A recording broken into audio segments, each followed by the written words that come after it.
नमस्कार विद्यार्थी मित्रों, देखते हैं एसपी का विभाग 2 चैप्टर नंबर 1 शेयर प्रकाशित करना। शेयर के बारे में आप लोग जानते हैं, 11th में हम पढ़कर आए हैं कि शेयर अर्थात क्या। शेयर यानी कि मालिक के द्वारा लगाए गए जो बड़े पैमाने पर मूड़ी होती है उसे छोटे छोटे हिस्सों में विभाजित करना अर्थात शेयर हो जाने के बाद उसे क्या किया जाता है, अलग अलग छोटे छोटे भागों में विभाजित करने के बाद उसे आवेदन पत्रों के द्वारा, विज्ञापन पत्रों के द्वारा उसे बाजार में क्या किया जाता है, प्रकाशित किया जाता है, यानी बेचने के लिए या आम जनता को खरीदने के लिए आमंत्रण दिया जाता है। तो इस चैप्टर में हमको यही देखना है कि शेयर प्रकाशित किस तरह से होता है, कैसे लोग उसे खरीदते हैं, उसकी प्रोसेस क्या है, उसी के बारे में हमें जानना है। प्रस्तावना हम देखें तो सार्वजनिक कंपनी विज्ञापन पत्र प्रविवरण द्वारा दरखास्त निवेदन करके आम जनता को शेयर खरीदने के लिए आमंत्रण देती है। विज्ञापन पत्र यानी कि समाचार पत्र के द्वारा वह क्या करती है, शेयर खरीदने के लिए आमंत्रण देती है आम जनता को। कंपनियां निजी स्तर पर वितरण द्वारा प्रतिभूतियां प्रकाशित करती हैं, यानी अपने स्तर पर क्या करती है, वितरण यानी बेचने के लिए प्रतिभूतियां प्रकाशित करती है। प्रतिभूतियां अर्थात है शेयर प्रकाशित करती हैं। इसके अलावा हक शेयर और बोनस शेयर भी प्रकाशित करती है, पर हक और बोनस शेयर जो होता है वो अलग अलग समय पर प्रकाशित किए जाते हैं। जब कंपनी को बहुत बड़े पैमाने पर लाभ होता है तब वह बोनस शेयर क्या करती है, प्रकाशित करती है। भारत में शेयर और अन्य प्रतिभूतियों के सार्वजनिक अभिदान के लिए सिक्योरिटीज़ कंट्रोल रेगुलेशन एक्ट 1956 और कंपनी कानून 2013 और प्रतिभूति और विनिमय बोर्ड ऑफ इंडिया एक्ट यानी सेबी 1992 के अंतर्गत द्वारा समय समय पर प्रकाशित मार्गदर्शिकाओं का कंपनी को पालन करना जरूरी होता है।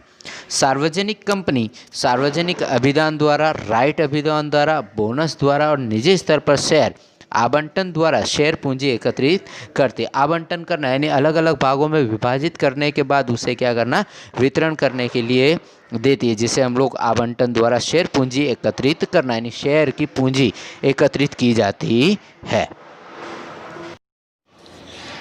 कंपनी कानून के अनुसार संचालक मंडल की अनुमति लेकर अंशधारी अपने पास के अतिरिक्त शेयर भी आम जनता को दे सकते हैं। जिस तरह से कंपनी अपने शेयर बेचती हैं, पर कंपनी के अंदर रहे हुए अंशधारी यानी कंपनी के जो अधिकारी होते हैं वह अधिकारी क्या करते हैं, अपने पास रहे हुए ज़्यादातर जो अंश है उसे वापस से आम जनता को बेच सकते हैं, जिसके लिए भी वह कंपनी का जब विज्ञापन होता है उस विज्ञापन के अंदर वह क्या कर सकते हैं, अपनी दरखास्त भी उसमें दी जा सकती है। कंपनी विज्ञापन पत्र प्रविवरण द्वारा आम जनता को शेयर और अन्य प्रतिभूतियां खरीदने के लिए आमंत्रण देती है। कंपनी अपने अंशों को बेचने के लिए, अपने शेयर को बेचने के लिए क्या करती हैं, प्रतिभूतियां खरीदने के लिए आमंत्रण देती है। और आमंत्रण देने के लिए विज्ञापन पत्रों का उपयोग किया जाता है, नोटिस का उपयोग किया जाता है या अन्य कंपनी के द्वारा अन्य दस्तावेजों का उपयोग करके आम जनता को क्या देती है, प्रतिभूतियां और शेयर खरीदने का आमंत्रण देती है, जिसे विज्ञापन पत्र और प्रविवरण भी कहते हैं। सार्वजनिक अभिदान की समग्र प्रक्रिया पूरी करने के लिए कंपनी विविध मध्यस्थियों, कहने का मतलब ये है कि मध्यस्थियों के उपयोग के बिना कंपनी अपने शेयरों को डायरेक्ट ही क्या करती है, अंशधारियों को शेयर नहीं करती है। यानी अंशधारी यानी आम जो पब्लिक है वो क्या कर सकती है, कंपनी से डायरेक्ट शेयर नहीं खरीद सकती। उसके लिए क्या होते हैं, मध्यस्थी होते हैं। कुछ मध्यस्थी होते हैं जो क्या करते हैं, कंपनी और अंशधारी के बीच में रहकर दोनों का कार्य करते हैं, जिसके अंदर लीड मैनेजर होते हैं, रजिस्ट्रार होते हैं, ट्रांसफ़र एजेंट होते हैं, निर्गम बैंक होते हैं। यानी बैंक के माध्यम से भी क्या किया जाता है, अंशों को खरीदा जा सकता है। अभिगोपक होते हैं, depository, credit rating agency, stock exchange यानी ब्रोकर, जिसे आप लोग कहते हैं, दलाल होते हैं जो क्या करते हैं, अंशधारियों को अंश बेचते हैं। कंपनी और अंशधारी के बीच का काम ये करते हैं। सार्वजनिक निर्गम करती कंपनी के सेक्रेटरी इन मध्यस्थियों की मदद से प्रवर्तमान कानूनों का पालन करके, प्रवर्तमान कानून किसके द्वारा बनाए जाते हैं? सेबी के द्वारा बनाए जाते हैं। वो सेबी के द्वारा बनाए गए कानून का क्या करना पड़ता है? संपूर्ण रूप से पालन करने के बाद क्या किया जाता है कि अपने शेयर कंपनी बेच सकती है। सार्वजनिक निर्गम के लिए प्रविवरण को सेबी की स्वीकृति के बाद समग्र निर्गम विधि को दो भागों में बांट सकते हैं। एक है शेयर आवेदन विधि और दूसरी है शेयर आवंटन विधि। शेयर आवेदन विधि यानी शेयर खरीदने के लिए क्या करना पड़ता है? सर्वप्रथम कंपनी अपने शेयर को बेचने के लिए क्या करती है? विज्ञापन पत्र के अंदर एडवर्टाइज देती है। उसके बाद अंशधारी यानी जो विज्ञापन देती है, उस विज्ञापन के अंदर समय लिखा होता है कि इतने समय से इतने समय, यानी तारीख लिखा होता है और तारीख के साथ समय भी लिखा होता है कि उस समय से उस तारीख के बीच में, यानी उस तारीख से लेकर उस तारीख के बीच में आपको क्या करना? अंश खरीदे जा सकते हैं। और शेयर आवंटन यानी सारे शेयर जब कंपनी के द्वारा बेच दिए जाए, अंशधारी के द्वारा सारे शेयर खरीद लिए जाएं, उसके बाद क्या किए जाते हैं? अंशों को अलग अलग भागों में विभाजित करके क्या किया जाता है? अंशधारियों को शेयर दिए जाते हैं, जिसके अंदर 3 से 4 हिस्से होते हैं। जिसमें कंपनी के जैसे आवंटन है तो आवंटन में 4 हिस्से होते हैं, जैसे कि कंपनी के मैनेजर के हिस्से के आते हैं, कंपनी के कर्मचारी के हिस्से के आते हैं, बोनस के भी आते हैं।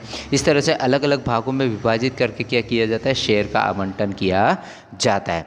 आवंटन होने के बाद अंशधारियों को शेयर के लिए प्रमाण पत्र सौंपे जाते हैं और उस प्रमाण पत्र से क्या होता है? प्रमाणित होता है कि इस व्यक्ति ने अंश खरीदे हैं, इतने अंश खरीदे हैं, इतनी तारीख को खरीदे हैं और इतने रुपए उस प्रमाण पत्र के अंदर लिखा हुआ आता है। अब सर्वप्रथम शेयर आवेदन के लिए क्या करना पड़ता है उसके विषय में दिया है। पहला पॉइंट है बैंक में खाता खुलवाना। यहाँ पर बैंक में जो खाता खुलवाना वो किसके लिए है? कंपनी के लिए है, अंशधारी के लिए नहीं है, कंपनी के लिए। कि कंपनी जब भी अपने अंशों को बेचना चाहती है, अपने शेयर को बेचना चाहती है, उस समय सबसे पहले उन्हें क्या करना पड़ता है? जिस भी बैंक में उनका अकाउंट होता है उस बैंक के अंदर उन्हें एक अकाउंट ओपन करवाना पड़ता है, जिसे एस्क्रो बैंक खाता कहा जाता है। जिसके अंदर क्या होता है कि जो भी डिपॉजिट जमा, अंशधारियों के द्वारा जो भी डिपॉजिट रकम जो जमा होती है वो इस खाते के अंदर जमा होती है।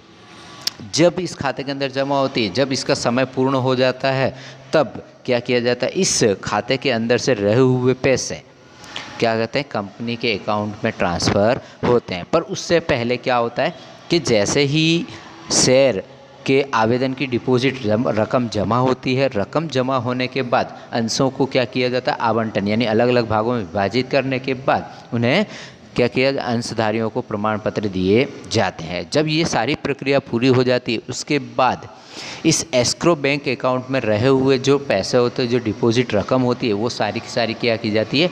कंपनी के अकाउंट में ट्रांसफ़र की जाती है। और जिन अंशधारियों को अंश नहीं मिलते हैं उनकी जो रकम जमा हुई है वो रकम वापस से उनके खाते में जमा कर दी जाती है। यहाँ लिखा है कि कंपनी द्वारा शेयर पूंजी प्रकाशित करने के व्यवहार करने के लिए निर्गम बैंक की नियुक्ति की जाती है। कंपनी चालू खाता किसी भी अनुसूचित बैंक में खुलवा सकती है। करंट अकाउंट खुलवा कर क्या किया जाता है? इसमें कार्य किया जा सकता है। कंपनी चालू खाता किसी भी अनुसूचित बैंक में खुलवा सकती है। कंपनी द्वारा निर्गम बैंक में शेयर पूंजी के व्यवहार करने के लिए ही विशेष खाता खुलवाया जाता है। इस खाते को एस्क्रो बैंक खाता कहते हैं। संचालक मंडल की सभा में खाता खुलवाने संबंधी ठहराव की नकल यानी प्रस्ताव, ठहराव यानी प्रस्ताव की नकल और दूसरे दस्तावेज बैंक में पेश करके यह खाता खुलवाया जा सकता है। यानी जब भी संचालक मंडल की सभा होती है, उस संचालक मंडल की सभा में प्रस्ताव पारित होता है, उसके ऊपर सारे कंपनी के अधिकारियों की सिग्नेचर होती है। वो उस दस्तावेज को क्या करते हैं?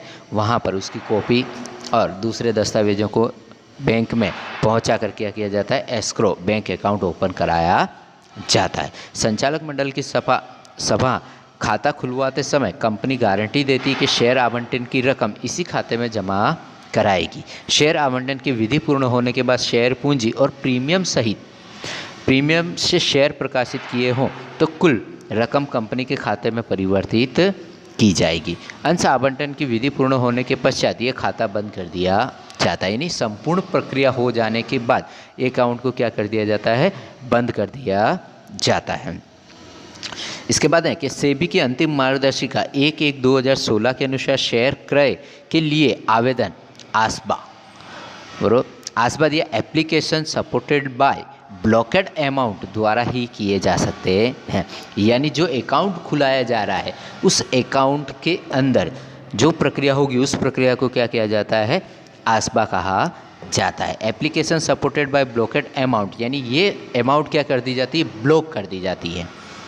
कार्यप्रणाली के अनुसार शेयर आवेदन की रकम संबंधित आवेदक के बैंक खाते से शेयर आवंटन की विधि पूर्ण हो तब तक क्या कर दी जाती है, ब्लॉक कर दी जाती है। इसके विषय में मैंने बताया कि ब्लॉक कर दी जाती है, अर्थात शेयर आवेदन की रकम कंपनी के बैंक खाते में परिवर्तित नहीं होती है। अंश आवंटन की विधि पूर्ण होने पर जितनी रकम अंश आवेदन के मंजूर होते हैं उतनी ही रकम आवेदक के खाते में से कंपनी के बैंक खाते में ट्रांसफ़र होती है। डिपॉजिट जो जमा की जाती है उस डिपॉजिट के अंदर जिन अंशधारियों को जितने अंश दिए गए हैं उस अंशों के अनुसार जितनी रकम होती है वो रकम रख कर बाकी की जो रकम होती है वो क्या होती है, वापस शेयरधारकों को यानी अंशधारियों को वापस दे दी जाती है। और बाकी जो रकम बैंक के अकाउंट में जमा होती है वो रकम क्या करती है, बैंक कंपनी के अकाउंट में ट्रांसफ़र की जाती है। खाते में कंपनी में से बैंक खाते में ट्रांसफ़र होती है जिससे नामंजूर आवेदन की रकम वापस करने का मुद्दा उपस्थित होता नहीं है। यानी प्रक्रिया पूर्ण होने के बाद क्या किया जाता है, सारी की सारी रकम जो भी रकम अंशधारियों की जो भी रकम जमा हुई वो सारी रकम को नहीं बल्कि उसमें से जो रकम के अंश लोगों ने खरीदे हैं उस रकम को क्या करती है, कंपनी के बैंक अकाउंट में ट्रांसफ़र करती है और बाकी के उन जिन अंशधारियों को अंश नहीं मिले उन्हें वापस से दे देती है। दूसरा है अंश आवेदन पत्र प्राप्त करना। अब अंश आवेदन पत्र यानी कि जब भी अंश हमें खरीदने होते हैं तो उसका एक आवेदन एक फॉर्म आता है, वो फॉर्म हमें क्या करना पड़ता है, फिलअप करना पड़ता है। उस फॉर्म के अंदर सारी जानकारी डिटेल देनी होती है, तो वो क्या करना होता है, अंश कंपनी क्या करती है उसे प्राप्त करती है। तो यहाँ पर क्या होगी उसकी कि सार्वजनिक निर्गमन संबंधी विज्ञापन पत्र प्रविवरण को सेबी की स्वीकृति मिलने के बाद कौन सी तारीख के दौरान अभिधान खुला रहेगा। अभिधान का मतलब है कि किस समय भी ये क्या होगा, बिक्री खुली रहेगी, किस तारीख से किस तारीख तक ये बिक्री खुली रहेगी उसके बारे में है। इसका कंपनी अखबारों में इश्तहार देती है। सामान्य रूप से यह मुद्दत 3 से 5 दिन की होती है। इस समय दौरान अंशों का आवेदन करने के इच्छुक सभी प्रकार के विनियोगकर्ता जैसे कि शेयर दलाल, उप दलाल, स्टॉक एक्सचेंज आस्बा के लिए स्वीकृत बैंक शाखा में से आवेदन पत्र प्राप्त करके उसकी सभी विगतें हस्ताक्षर सहित भरकर दलाल या पेटा दलाल के पास जमा करवानी होती। यानी हमको अंश खरीदने हैं तो अंश खरीदने के लिए हमें क्या करना पड़ता है, दलाल के पास या जो भी उप दलाल होता है उसके पास से फॉर्म लेना पड़ता है और फॉर्म भरने के बाद क्या करना पड़ता है, वहाँ पर वापस जमा कराना होता है। यह दलाल आस्बा के लिए स्वीकृत बैंक अकाउंट में आवेदक की ओर से आवेदन जमा कराते हैं। आवेदक स्वयं भी आस्बा के लिए स्वीकृत बैंक में से अंश आवेदन पत्र जमा करा सकते हैं। अगर आपको किसी दलाल यानी किसी ब्रोकर के द्वारा अगर अंशों को नहीं खरीदना है तो आप अपने बैंक अकाउंट के माध्यम से यानी आपकी बैंक के माध्यम से भी क्या कर सकते हैं, अंशों को खरीदा जा सकता है। जिसके लिए जो आवेदन है वो आप ऑनलाइन आवेदन देकर अपने बैंक में जमा कर सकते हो और बैंक क्या करेगी, डायरेक्ट कंपनी को क्या करेगी, आस्बा को वो आवेदन पत्र क्या करती है, भेज देती है। ये दलाल आस्बा के लिए स्वीकृत बैंक में आवेदन की ओर से आवेदन जमा कराते हैं। आवेदक स्वयं भी आस्बा के लिए स्वीकृत बैंक में अंश आवेदन पत्र जमा करा सकते हैं। यहाँ महत्वपूर्ण बात है कि आस्बा आवेदन में चेक की ज़रूरत नहीं होती है। आस्बा की प्रक्रिया के अनुसार जिस बैंक में आवेदक का खाता हो उसी बैंक में आस्बा के लिए स्वीकृत किसी भी शाखा में आवेदन पत्र जमा कराना अनिवार्य है, कारण कि बैंक के द्वारा आवेदक के खाते में आवेदन पत्र की रकम ब्लॉक करनी होती है, बराबर। यानी अंशों की जो भी रकम डिपॉजिट होती है उसे क्या करनी पड़ती है, ब्लॉक करनी पड़ती है। इसीलिए आवेदन फॉर्म भरना जरूरी है। आवेदक के बैंक खाते के नमूने के अनुसार हस्ताक्षर और डीमैट खाता के नमूना अनुसार के हस्ताक्षर के आधार पर ही आगे की प्रक्रिया पूरी होती है। यानी डीमैट अकाउंट आप जानते ही हैं कि अंशों को खरीदने के लिए हमें क्या करना पड़ता है, एक डीमैट अकाउंट खुलाना पड़ता है। उस अकाउंट के रहे हुए सिग्नेचर और बैंक अकाउंट में रहे हुए सिग्नेचरों को क्या करता है, मिलाया जाता है और उसके आधार पर ही क्या की जाती है, आगे की प्रक्रिया होती है। बैंक अंश आवेदन पत्र प्राप्त करने के पश्चात प्रत्येक आवेदक के खाते में आवेदन की रकम ब्लॉक करके उसकी सूचना कंपनी के रजिस्ट्रार को करती है, और जिन अंश आवेदनों की रकम ब्लॉक हुई हो उन्हीं आवेदनों को बैंक कंपनी क्या करती है, लीड मैनेजर को सौंपती है। यानी आवेदकों को भी इसके बारे में जानकारी दी जाती है और कंपनी के रहे हुए जो मैनेजर होते हैं उनको भी इसके बारे में जानकारी दी जाती है, और सारे अंशों का क्या किया जाता है, रजिस्ट्रेशन करवाया जाता है, ताकि हर एक अंशधारियों को क्या मिलता है, प्रमाण पत्र के ऊपर अंश रजिस्ट्रेशन नंबर लिखा होता है। उस रजिस्ट्रेशन के आधार पर वो किसी भी प्रक्रिया को पूर्ण कर सकते हैं। अब दिया है शेयर आवेदनों का वर्गीकरण। अब वर्गीकरण किया जाता है, जैसे मैंने बताया कि अलग अलग विभागों में इसे क्या कर दिया जाता है, बांट दिया जाता है। उसके बाद अंशों को क्या किया जाता है, बेचा जाता है। तो यहाँ है कि अंश आवेदन पत्र मिलने के बाद उनके पत्रक तैयार किए जाते हैं। अपूर्ण जानकारी वाले आवेदन पत्र क्या कर दिए जाते हैं, बाहर निकाल दिए जाते हैं, यानी नामंजूर कर दिए जाते हैं। जिन फॉर्म के अंदर, जिन एप्लीकेशन फॉर्म के अंदर कोई भी डिटेल अगर बाकी रह जाती है तो उस फॉर्म को क्या कर दिया जाता है, अलग कर दिया जाता है। उसके बाद शेयर आवंटन पात्र आवेदनों पत्रों का एक पत्रक तैयार, एक यानी सूची तैयार की जाती है, और सूची के अनुसार क्या किया जाता है, आवंटन पत्र आवेदनों को अलग अलग प्रकार के आवेदकों के आधार पर वर्गीकरण किया जाता है। सेबी के मार्गदर्शिका के अनुसार आवेदकों को फुटकर विनियोग करता है। रिटेल इन्वेस्टर्स होते हैं। उसके बाद बिन संस्था की उच्च नेटवर्थ धारक विनियोग करता है, यानी बड़ी संस्था के जो नेटवर्क धारक होते हैं वो भी क्या होता है, उनके भी कुछ हिस्से के अंश होते हैं। उसके बाद संस्थाकीय विनियोग करता है, यानी संस्था के अंदर रहे हुए कर्मचारियों के क्या होते हैं, उनके भी कुछ अंश होते हैं। कंपनी के कर्मचारियों में से आवेदक यदि कंपनी के कर्मचारी के लिए आवंटन में शेयर आरक्षित रखे हैं, यानी कंपनी के कर्मचारियों के लिए अगर शेयर क्या रखें, आरक्षित रखे हुए यानी शेयर रखे हुए, तो उन्हें भी क्या किया जा सकता है, उनके हिस्से के भी शेयर अलग अलग भागों में विभाजित किया जाए। यानी शेयर को कंपनी वितरण करने से पहले क्या करती है, इन अलग अलग भागों में क्या करती है, विभाजित करती है। अलग अलग भागों में विभाजित करने के बाद ही क्या करती है, कंपनी आवेदकों को अपने शेयर देती है। इस प्रकार के 4 प्रकार के आवेदकों में आवेदनों का वर्गीकरण किया जाता है। सेबी की मार्गदर्शिका के अनुसार फुटकर विनियोगकर्ता के कुल प्रतिशत अंशों के कम से कम 10% अंश क्या होते हैं, आरक्षित रखना जरूरी है। यानी फुटकर यानी जो रिटेलर होते हैं, उन रिटेलरों के हिस्से में आए हुए जो अंश हैं उसमें से 10% अंश क्या किए जाते हैं, आरक्षित रखे जाते हैं, यानी शेप रखे जाते हैं। उनको ज़रूरत पड़ने पर क्या किया जाता है, हर एक किसी व्यक्ति को ये अंश नहीं बेचे जा सकते, पर ये मुख्य व्यक्ति या कोई बड़े व्यापारी हैं या इनको क्या किए जाते हैं, ये अंश दिए जाते हैं, या बोनस के स्वरूप में भी अंश दिए जा सकते हैं। सामान्यतः कंपनी विज्ञापन पत्र में प्रत्येक प्रकार के आवेदकों के लिए कितने प्रमाण में अंश आवंटन के लिए आरक्षित रखते हैं उसका सारा उल्लेख करती है। यानी उस आवेदकों के अंदर बराबर कितने अंश कितने को दिए गए हैं उसके सारे की सारे उल्लेख करती हैं, और आवेदक उस अनुसार क्या करता है, अपना कार्य कर सकता है। अब अंत में दिया है कि शेयर आवंटन तथा आवंटन पत्र इतना हो जाने के बाद क्या किया जाता है, अलग अलग भागों में विभाजित किया जाता है। आवंटन क्या कि प्रत्येक प्रकार के आवेदकों में से कितने आवेदन पत्र मिले हैं, हर एक प्रकार के आवेदन पत्र यानी उन जो 4 प्रकार किए गए उन 4 प्रकारों में से किसमें कितने कितने आवेदन पत्र मिले उनको क्या किया जाता है, वर्गीकरण किया जाता है। उसके बाद अंश आवंटन करने और उसकी तुलना की जाती है। यदि प्राप्त आवेदन पत्र उस वर्ग के लिए आवंटित अंशों की संख्या से अधिक हो तो अनुपातिक आवंटन किया जाता है। यानी अगर अंशों की संख्या सीमित है और अंशधारी यानी अंश लेने वाले लोगों का फॉर्म ज़्यादा है तो क्या किया जाता है, उस अनुसार अंशों का किया जाता है, वितरण किया जाता है, अनुपातिक किया जाता है।